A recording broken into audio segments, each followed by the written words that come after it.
भारत बनाम वेस्टइंडीज। दोस्तों दूसरे टी20 मुकाबले में टीम इंडिया के बल्लेबाजों के बाद गेंदबाजों ने किया कमाल, जहां पर अपने दूसरे ही अंतर्राष्ट्रीय टी20 मुकाबले में टीम इंडिया के विस्फोटक बल्लेबाज तिलक वर्मा ने ताबड़तोड़ अंदाज में अर्धशत की पारी खेल बनाया नया विश्व कीर्तिमान। तो वही दोस्तों गेंदबाजों में कप्तान हार्दिक पांड्या और यूसी चाहल ने अपनी घातक कातिलाना गेंदबाजी के दम पर किया वेस्टइंडीज का सुपड़ा साफ। नमस्कार दोस्तों, स्वागत है आपके अपने खूबसूरत से क्रिकेट चैनल क्रिक अबोबो में। दोस्तों इस वीडियो के माध्यम से हम आपको भारत और वेस्टइंडीज के बीच गुयाना के प्रोविडेंस पार्क में खेले गए दूसरे टी20 मुकाबले की पूरी रोमांचक हाईलाइट आपके सामने परोसने वाले हैं। लेकिन दोस्तों वीडियो में आगे बढ़ने से पहले अगर आपको भी टीम इंडिया के विस्फोटक बल्लेबाज तिलक वर्मा की विस्फोटक बल्लेबाजी पसंद आई हो तो हमारे इस वीडियो को एक लाइक करके चैनल को पहले सब्सक्राइब जरूर कर दे। तो दोस्तों जैसा कि आप सभी जानते हैं कि इस समय हमारी टीम इंडिया वेस्टइंडीज दौरे पर है, जहां पर दोनों टीमों के बीच 5 टी20 मुकाबलों की रोमांचक सीरीज खेली जा रही है। जहां ब्रायन लारा क्रिकेट स्टेडियम में खेले गए पहले टी20 मुकाबले में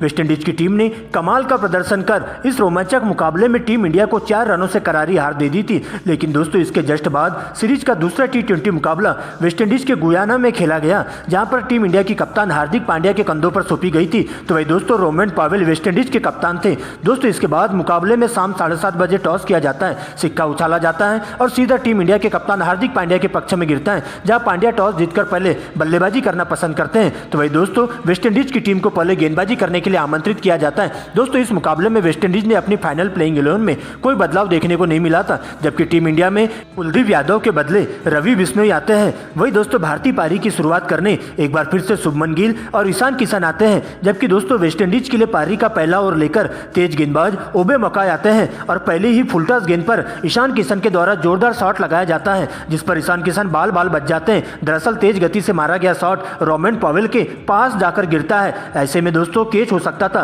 और इस तरह से कसी हुई गेंदबाजी करते हुए अपने इस ओवर में ओबे मकाई मात्र 1 रन ही देते हैं। दोस्तों इसके बाद दूसरे ओवर की गेंदबाजी करने स्पिन के जादूगर अकील हुसैन आते हैं, जहां पर मिड ऑफ की दिशा में एक जोरदार करारा प्रहार करते हुए ईशान किशन गेंद को सीमा रेखा के बाहर 6 रनों के लिए भिजवा देते हैं। लेकिन दोस्तों इसके बाद तीसरे ओवर में अल्जारी जोसेफ की एंट्री होती है, जिसका शुभमन गिल छक्के के साथ स्वागत करते हैं। लेकिन दोस्तों इसी ओवर की चौथी गेंद पर एक और करारा छक्का मारने के चक्कर में ठीक से कनेक्शन नहीं हो पाता है और शुभमन गिल को कैच आउट होना पड़ता है, जहां पर हिटमायर के हाथों शुभमन गिल 7 रनों के निजी स्कोर पर कैच आउट होकर पवेलियन का रास्ता नाप लेते हैं। दोस्तों इसके बाद शुभमन गिल के आउट होते ही सूर्य कुमार यादव मैदान पर आते हैं, लेकिन दोस्तों एक बार फिर से बैड लक का शिकार हो जाते हैं और हारना करने के चक्कर में सूर्य कुमार यादव 1 रन के निजी स्कोर पर रन आउट होकर पवेलियन का रास्ता नाप लेते हैं। दोस्तों इसके बाद ईशान किशन का साथ देने के लिए तिलकधारी तिलक वर्मा की एंट्री होती है और आते ही मोर्चा संभालते हुए दिखाई देते हैं और सबसे पहली ही गेंद पर एक करारा छक्का लगाकर टीम के स्कोर को आगे बढ़ाने का काम करते हैं और देखते ही देखते दोनों ही सलामी बल्लेबाज सिंगल डबल की मदद से लगातार स्ट्राइक रोटेट करते हुए टीम के स्कोर को आगे बढ़ाते हुए चलते हैं और 7 ओवर की समाप्ति पर टीम इंडिया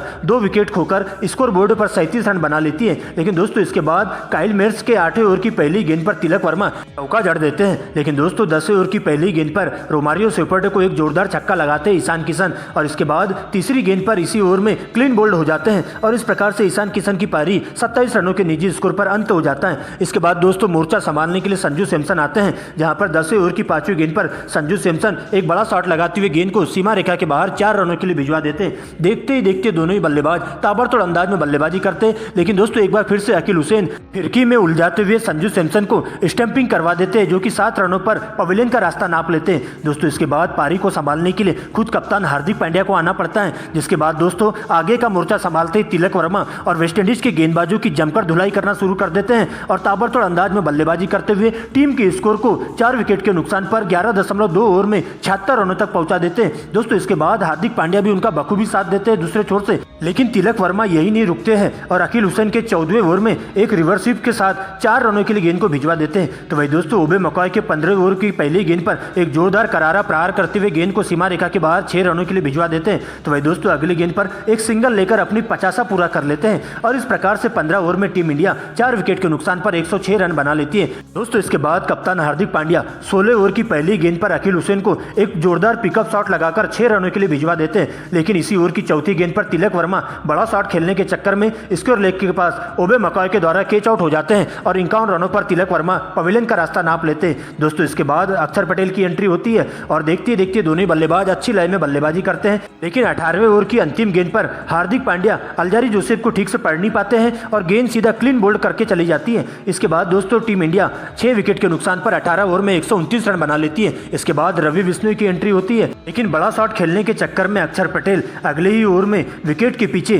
निकोलस पूरन के हाथों कैच आउट हो जाते हैं और इस प्रकार से अक्षर पटेल की पारी का अंत हो जाता है। दोस्तों इसके बाद अर्शदीप सिंह मैदान पर आते हैं और अंतिम के ओवर में ताबड़तोड़ अंदाज में बल्लेबाजी करते हुए दोनों ही बल्लेबाज 13 रन बना लेते हैं और इस प्रकार से टीम इंडिया पूरे 7 विकेट खोकर 20 ओवर के खेल में स्कोर बोर्ड पर 152 रन बना लेती है। दोस्तों इसके बाद वेस्टइंडीज की पारी की शुरुआत करने ओपनर बल्लेबाज ब्रेंडन किंग और काइल मिल्स आते हैं, जबकि कप्तान हार्दिक पांड्या पारी का पहला ओवर गेंदबाजी करने आते हैं और पहले ही ओवर में कातिलाना घातक गेंदबाजी करते हुए वेस्टइंडीज के बल्लेबाजों को उलझाकर रख देते हैं, जहां पर पहले ओवर की पहली गेंद पर ब्रेंडन किंग बड़ा शॉट मारने के चक्कर में कवर पर सूर्य कुमार यादव के हाथों कैच आउट हो जाते हैं। दोस्तों इसके बाद चार्ल्स की एंट्री होती है, लेकिन दोस्तों चार्ल्स भी हार्दिक पांड्या की गेंद को ठीक से पढ़ नहीं पाते हैं। पहले ओवर की तीसरी ही गेंद पर पॉइंट की दिशा में बड़ा शॉट खेलने के चक्कर में तिलक वर्मा के हाथों कैच आउट हो जाते हैं और इस प्रकार से वेस्टइंडीज एक ही ओवर में 2 विकेट गिरने से पूरी तरह से बैकफुट पर आ जाती है और कप्तान हार्दिक पांड्या अपनी घातक गेंदबाजी से एक ही ओवर में 2 बहुमूल्य विकेट चटका देते हैं और इस प्रकार से पहले ओवर में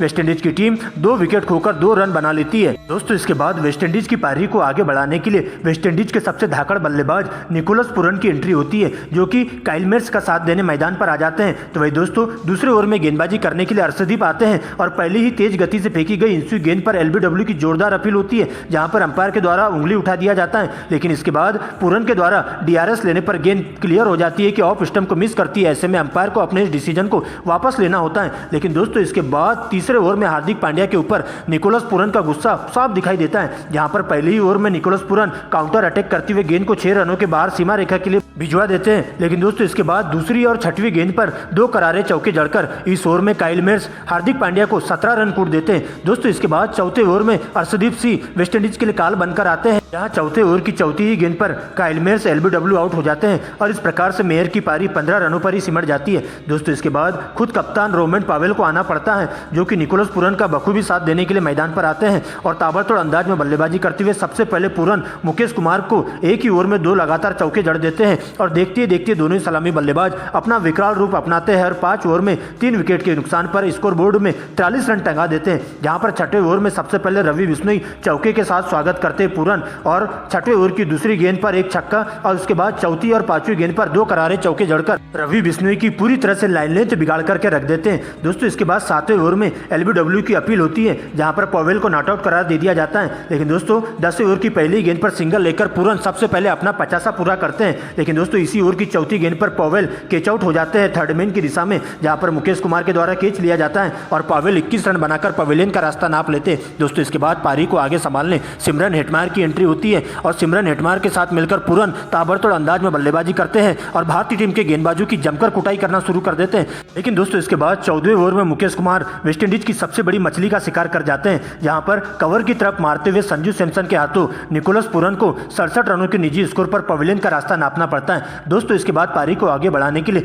रोमारियो शेफर्ड मैदान पर आते हैं, लेकिन 16वें ओवर की पहली ही गेंद पर सिंगल को डबल में कन्वर्ट करने के चक्कर में रोमारियो शेफर्ड 0 रन पर ही रन आउट हो जाते हैं और बिना खाता खोले ही उन्हें पवेलियन का रास्ता नापना पड़ता है। तो वही दोस्तों इसी ओवर की तीसरी गेंद पर जेसन होल्डर भी स्टंपिंग का शिकार हो जाते हैं और बिना खाता खोले ही उन्हें डगआउट की ओर लौटना पड़ता है। दोस्तों दूसरी ओर से सिमरन हेटमायर अंगद की तरह अपना पैर जमाए हुए रहते हैं और भारतीय टीम के गेंदबाजों पर कहर बनकर टूटते हुए चौके छक्कों की बारिश शुरू कर देते हैं और देखते ही देखते पूरे मैच को निकालते हुए वेस्टइंडीज की जीत को पक्की कर लेते हैं। लेकिन दोस्तों अगले ही ओवर में यूसी चहल वेस्टइंडीज के लिए काल बनकर आते हैं और सबसे पहले बड़ी मछली का शिकार करते हुए वेस्टइंडीज को बैकफुट पर ढकेल देते हैं, जहां पर 22 रनों के निजी स्कोर पर सिमरन हेटमायर आउट हो जाते हैं। दोस्तों इसके बाद अकील हुसैन की एंट्री होती है और अलजारी जोसेफ के साथ मिलकर 19वें ओवर में मुकेश कुमार को टारगेट करते हैं और एक छक्का और एक चौका लगाकर जीत के फासले को काफी कम कर देते हैं और इसी ओवर की 5वीं गेंद पर एक गगनचुंबी छक्का लगाकर वेस्टइंडीज की टीम इस मुकाबले को 2 विकेट से जीत हासिल कर लेती है और इस प्रकार से 5 T20 मुकाबलों की सीरीज में